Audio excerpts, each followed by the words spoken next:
வணக்கம் மக்களே, இது ப்ரோமோ உலகம். எல்லாரும் எப்படி இருக்கீங்க? இந்த வீடியோவில் என்ன தெரியுமா பார்க்க போகிறோம்? வழக்கம் போல் சிவாங்கி பற்றி தான்.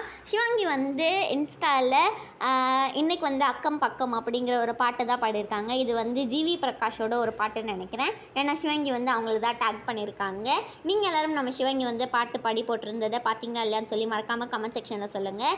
அதுக்கப்புறமா சிவாங்கி அவங்களோட waiting to see cook Shivangi அப்படின்னு சொல்லி இன்ஸ்டாவில் நிறையா ஃபேன்ஸ்லாம் ஷேர் பண்ணியிருக்காங்க. அது என்னென்னு எனக்கு சுத்தமாக தெரியலை. உங்கள் யாருக்கா தெரியும்னா நீங்கள் வந்து மறக்காமல் கமெண்ட் செக்ஷனில் சொல்லுங்கள். சிவாங்கி வந்து அக்கம் பக்கம்னு வந்து இன்ஸ்டாவில் பாட்டு பாடி போட்டிருக்காங்கன்னு சொன்னால மக்களே, அப்போ எடுத்த சில ஃபோட்டோஸ் எல்லாம் தான் நீங்கள் இப்போ பார்த்துட்ருக்கீங்க. அதுக்கப்புறமா புகழ் இப்போ வந்து சென்னைக்கு வராங்க. சென்னையில் தான் இருக்காங்க. ஆக்சுவலாக அவங்க வந்து சென்னையிலேருந்து ஷூட்டுக்கு போகிறாங்கன்னு சொல்லியிருக்காங்க. அப்புறமா ரக்ஷன் வந்து சென்னைக்கு வராங்கன்னு சொல்லி போட்டிருக்காங்க. இந்த வீடியோ உங்கள் எல்லாருக்குமே பிடிச்சிருக்கும்னு நினைக்கிறேன். பிடிச்சிருந்தா மறக்காமல் லைக் பண்ணிவிடுங்க, ஷேர் பண்ணிவிடுங்க, கமெண்ட் பண்ணிவிடுங்க. அவ்வளோதான், இந்த வீடியோ முடியுது. பாய் பாய் பாய்.